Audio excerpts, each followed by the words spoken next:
তো দেখো আমাদের বাড়িতে নতুন অতিথি এসছে, তো খাওয়ার জন্য কি দেবো, মাথায় হঠাৎ করে আসলো আলু কেটে দিই। তা দেখো আলু কেটে দিচ্ছি, খাচ্ছে, আমি একটু আদর করে দিচ্ছি।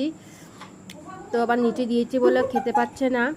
তা দেখো আমি আবার তুলতে যাচ্ছিলাম, দেখছি আর কি খাচ্ছে কিনা। ওর মতন খেতেই যাচ্ছে দেখো। তারপরে পাশের বাড়ির বাচ্চাটাকে এবার ডাকছি, পাপা আয় দেখে যা, খেতে পাচ্ছে না মা, তুলে দাও।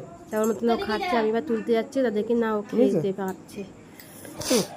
তো আবার মুখটা উঁচু করে আবার দেখছে যে আমি এবার বলছি দেখ, আমি এবার একটা আদর করে দিলাম, ও আবার মাথাটা উঁচু করে দিচ্ছে, মুখটা উঁচু করে দিচ্ছে, আমি আবার একটা গলাটা চুলকিয়ে দিলাম।